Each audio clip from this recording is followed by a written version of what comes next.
নমস্কার বন্ধুরা, আমি অরুণ আর আপনারা দেখছেন travel channel Murshidabad. Travel channel মুর্শিদাবাদে আপনাদের সকলকে স্বাগত জানাই। এখন আজ 10ই আগস্ট, আগস্ট মাসের 10 তারিখ, সোমবার, চতুর্থ সোমবার, শ্রাবণ মাসের চতুর্থ সোমবার। এখন সময় 5টা বেজে 35 মিনিট। আমরা জিয়াগঞ্জ সদরঘাট থেকে এখন রওনা হচ্ছি। আমরা আজ যাব তারকেশ্বর। তো বন্ধুরা সঙ্গে থাকুন, দেখতে থাকুন। জিয়াগঞ্জ শ্রী পশ্চিম কলেজ,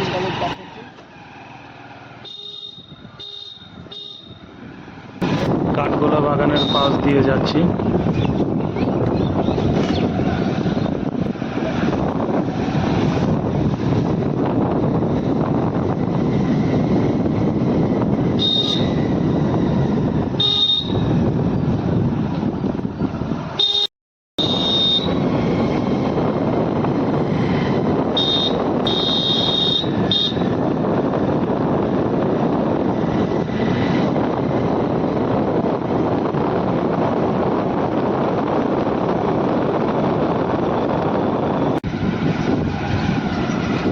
এখন আমরা হাজারদুয়ারির পাশ দিয়ে যাচ্ছি।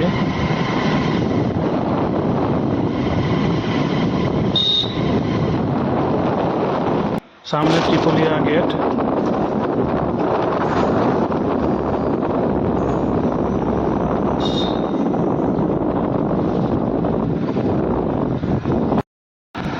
এখন আমরা বহরমপুর রাধারঘাট পৌঁছালাম।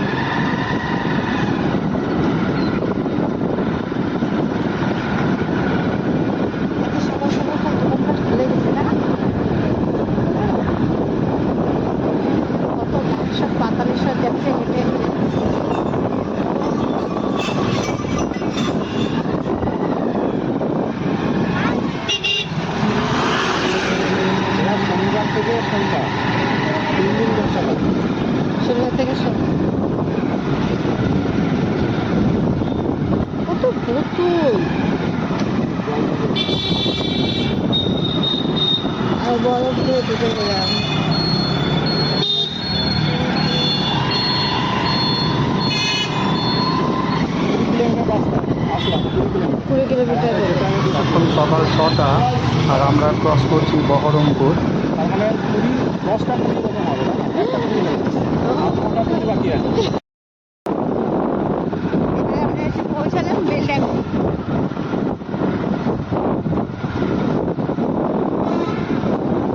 আমরা এখন এসে পৌঁছলাম বেলডাঙ্গা। বেলডাঙ্গার এই রাস্তাটা একটু কাজ চলছে বলে সেই জন্য খুব খারাপ, আমাদেরকে খুব আস্তে আস্তে যেতে হচ্ছে। আমাদের যাত্রাপথে প্রায় 40 কিলোমিটার রাস্তা আমরা কমপ্লিট করেছি। আমাদেরকে যেতে হবে প্রায় 200 কিলোমিটার। বাঁ সাইডে এটা বেলডাঙ্গা থানা।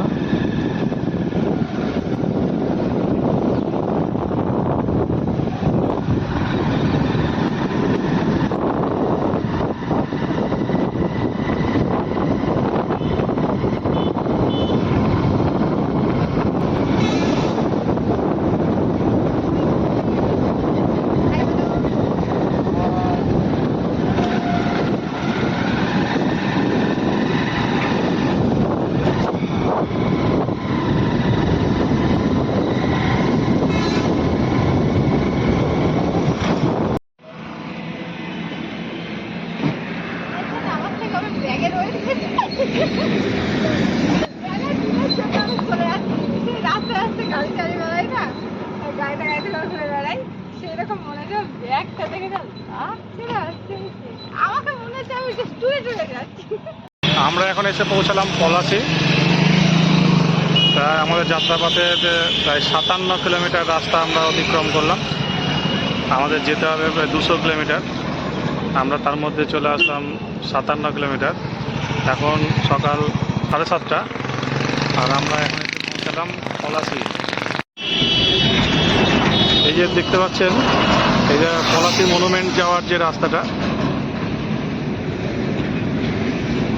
এই রাস্তাটা দিয়ে এই সাইড, এই যে গেট, পলাশী মনুমেন্ট যাওয়ার যে গেট, এর আগে আপনাদেরকে একটা ভিডিওতে আপনাদেরকে দেখিয়েছিলাম, পলাশী মনুমেন্ট গিয়েছিলাম। তো এই রাস্তা দিয়ে যেতে হয়। এই যে গেট, এখান থেকে কিছুটা যেতে হয়।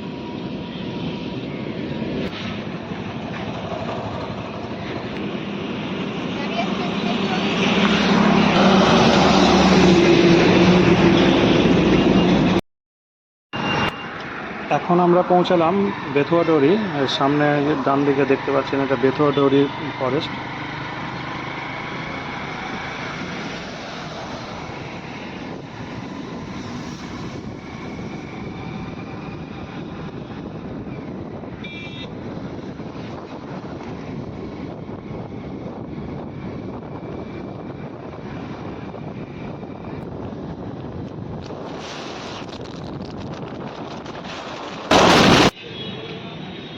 এখন সময় সকাল 9টা আর আমরা পৌঁছালাম কৃষ্ণনগর। এখন এখানে একটা চায়ের দোকানে চা খেলাম, এবার আমরা বেরিয়ে যাব। এখনো পর্যন্ত আমাদের 110 কিলোমিটার রাস্তা আমরা অতিক্রম করেছি, 110। আরও আমাদের প্রায় 100 কিলোমিটার মতন রাস্তা আমাদের এখনো যেতে হবে।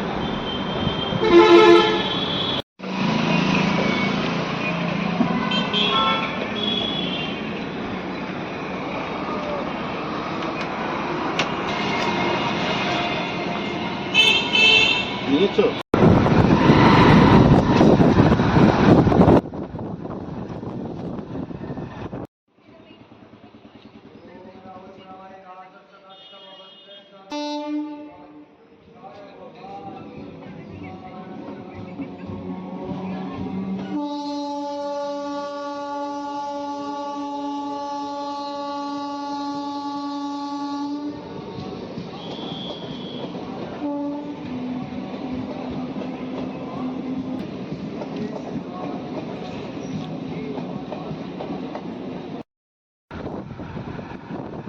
শান্তিপুরে আছি, শান্তিপুর থেকে কাঠপাড়া কাল্লা যাবে। এটা কি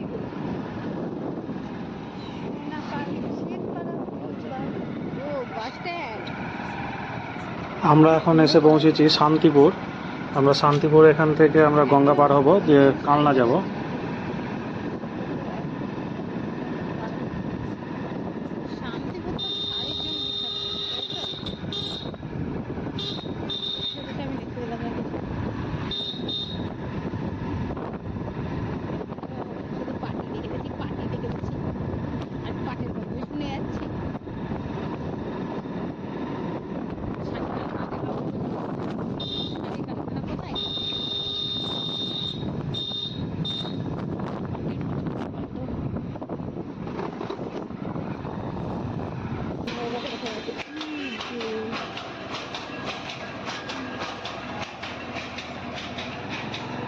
বাড়িতে বাড়িতে সব তৈরি হচ্ছে।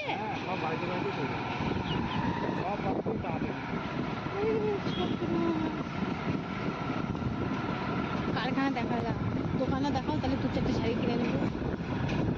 শান্তিপুরের উপর দিয়ে যাওয়ার সময় আমরা দেখছিলাম যে রাস্তার দুধারে বাড়িগুলোতে কিভাবে শাড়ি তৈরি হচ্ছিল। তাতে আমাদের কিছুটা সময় আমরা ওখানে অতিবাহিত করে তারপরে এগিয়ে চললাম কালনার ঘাটের দিকে। তারপরে কি অবস্থা? ওখানে আসবে, নৌকা আসবে নাকি? এটা তো জলে ডুবে গেছে। তুমি এক কাজ করো, নেমে যাও। হ্যাঁ, আমাকে তো নামতে তো হবেই। ওরা নামবে, তারপর আমরা উঠবো।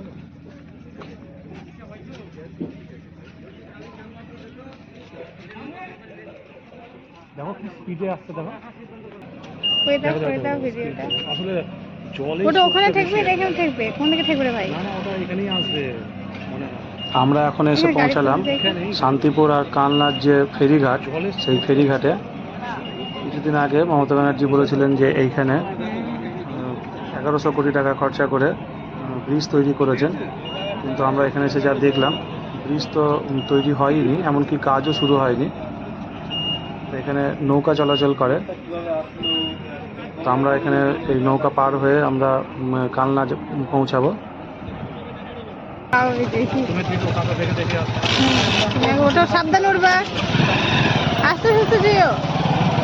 ঠিক আছে, টাটা টাটা। দোকানটা আছে তো ওখানে।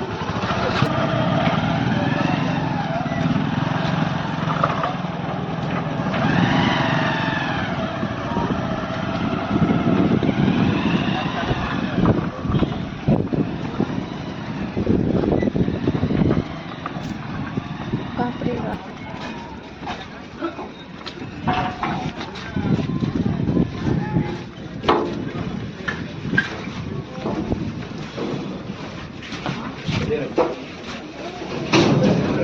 তাড়াতাড়ি ভাই।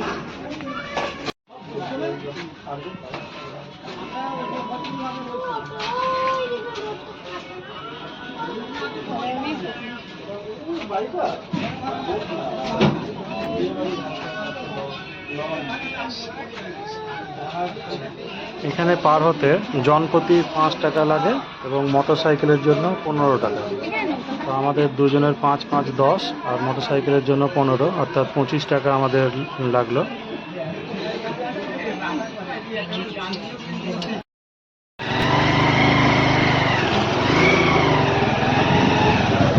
এটা কালনা পৌরসভার শ্মশান ঘাট।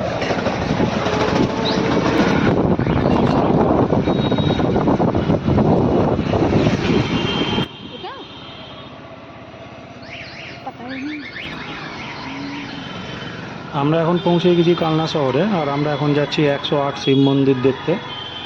তো আপনারা সঙ্গে থাকুন, দেখতে থাকুন।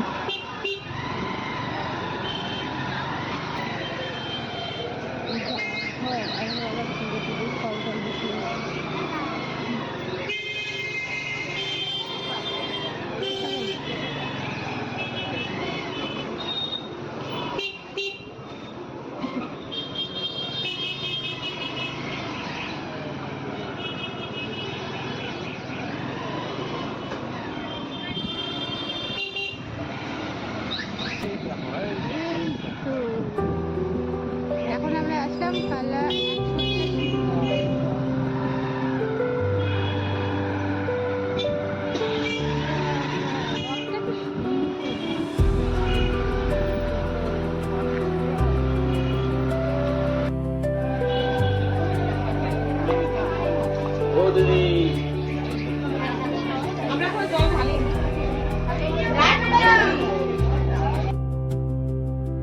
আমরা এখন এসে পৌঁছেছি পূর্ব বর্ধমান জেলার কালনায়, কালনা বা অম্বিকা কালনায়।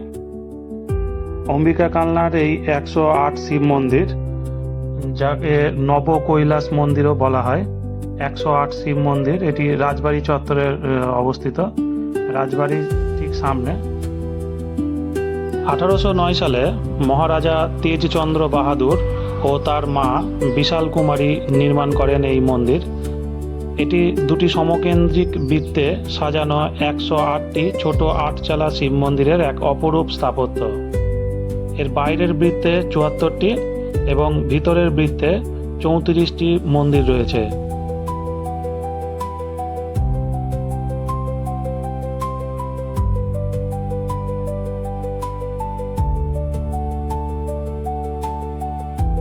ভিতরের বৃত্তের 34টি শিবলিঙ্গই সাদা রঙের, আর বাইরের বৃত্তের শিবলিঙ্গগুলির মধ্যে একটি কালো কালো এবং একটি সাদা, একটি কালো একটি সাদা, এইভাবে সজ্জিত রয়েছে।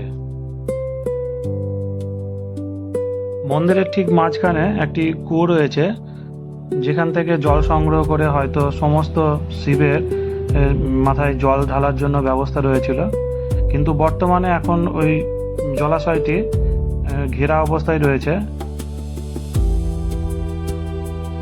108 শিব মন্দিরের ঠিক বিপরীত দিকে অবস্থিত অম্বিকা কালনার প্রধান আকর্ষণ কালনা রাজবাড়ি।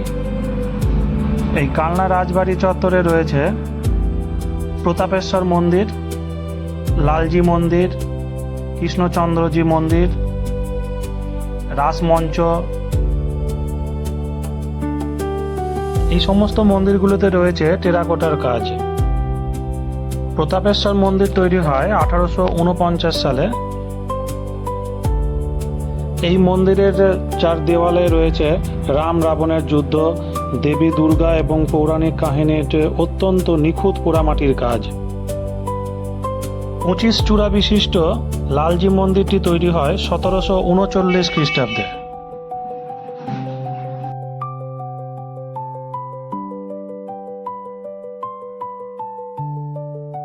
রাসমঞ্চ, এটি একটা উন্মুক্ত 8 কোণাকৃতির কাঠামো, যার কেন্দ্রে একটা গম্বুজাকৃতির 6 কোণা প্যাভিলিয়ন রয়েছে।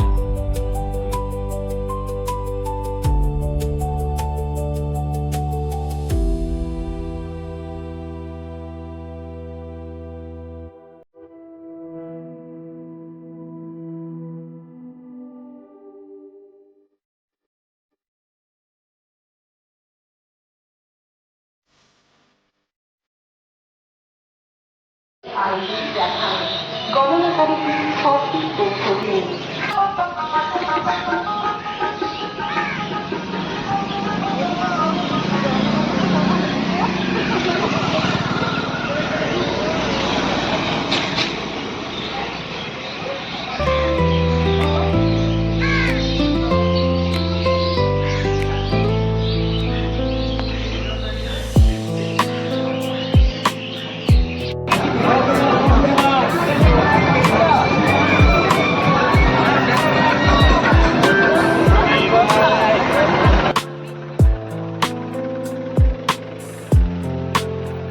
এখন বেলা 3টে আর আমরা এসে পৌঁছালাম তারকেশ্বর শহরে।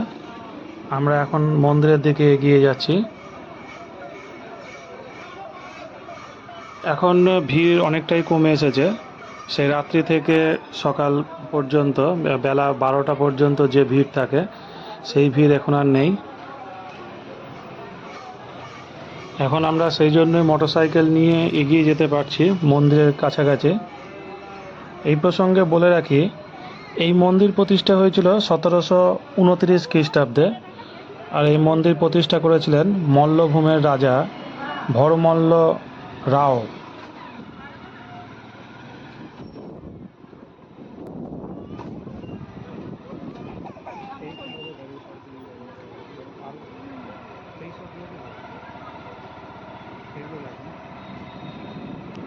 এটা পার্কিং এরিয়া, এখানে মোটরসাইকেল এবং 4 চাকা রাখার ব্যবস্থা আছে, কিন্তু আমরা এখন গাড়ি পার্কিং করছি না এবং মন্দিরেও এখন যাচ্ছি না। একটু পরে মন্দিরে আমরা প্রবেশ করব। তার আগে আমরা যেটা শেওড়াফুলি থেকে জল নিয়ে হেঁটে হেঁটে যারা মন্দিরে আসছে সেই দৃশ্যটা কেমন সেটা দেখার জন্য আমরা এখান থেকে আবার বেরিয়ে যাচ্ছি। এখান থেকে বেরিয়ে আমরা সেই সেই রাস্তাটা দেখতে যাচ্ছি। যেহেতু আমরা ওই রাস্তা দিয়ে আসিনি, আমরা সরাসরি শহরে প্রবেশ করেছি গুড়াপ হয়ে। আমরা যে কালনা হয়ে গুড়াপ হয়ে আমরা এই শহরে প্রবেশ করেছি, তাই আমরা শেওড়াফুলির যে রাস্তা সেই রাস্তার যে দৃশ্য সেই রাস্তার দৃশ্য দেখতে যেহেতু আমরা পাইনি, তাই আমরা আবার বেরিয়ে পড়লাম যে সেই রাস্তা অবস্থাটা কেমন, সেখান থেকে শেওড়াফুলি থেকে মানুষ কিভাবে হেঁটে হেঁটে জল নিয়ে আসছে সেটা দেখার জন্য। এখন যদিও ভিড় অনেকটা কম, সেই জন্য আমরা মোটরসাইকেল নিয়ে যেতে পারছি। এটা বেলা 12টা পর্যন্ত এখানে নো এন্ট্রি থাকে।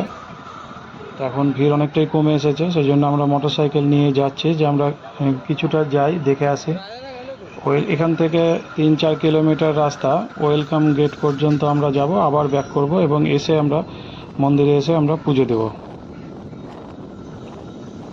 তো চলুন দেখতে থাকুন, আপনারাও দেখুন যে এখানে ভিড় কীরকম। ভিড় এখন অনেকটাই কম, আর কীভাবে মানুষজন হেঁটে হেঁটে আসছে।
আমরা এখন এসে পৌঁছালাম ওয়েলকাম গেট। লেখা আছে, দেখলেন, ওয়েলকাম টু তারকেশ্বর। এখান থেকে আমরা আবার রিটার্ন করব। এখান থেকে আমরা এবার মন্দিরের দিকে আবার যাব, দিয়ে এবার পুজো দেব।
এটা তারকেশ্বর স্টেশন। এখান থেকে ট্রেন ছেড়ে এটা হাওড়ার দিকে যাচ্ছে। গোটা শহরটা আমরা খুব ভালো করে ঘুরলাম এবং এবার আমরা পুজো দিতে যাচ্ছি। পুজো দিয়ে অনেকটা সময় মন্দিরে কাটিয়ে যখন আমরা মন্দির থেকে বেরোচ্ছি, তখন এখানকার স্থানীয় বিধায়ক সন্তু পান এবং দমকল মন্ত্রী মন্দিরে প্রবেশ করছেন।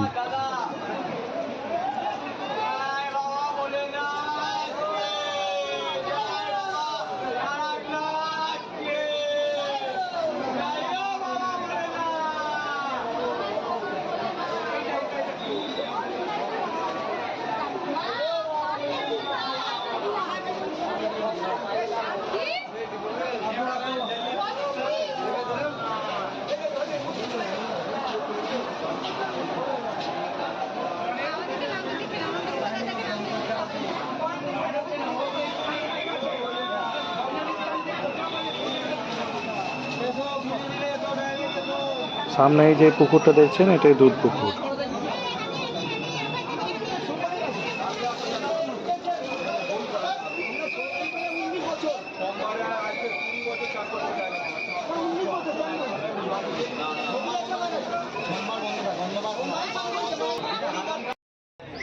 এখন রাত্রি 8টা, আমরা মন্দির থেকে বেরিয়ে আসলাম। এবার আমরা বাড়ির উদ্দেশ্যে রওনা দেব।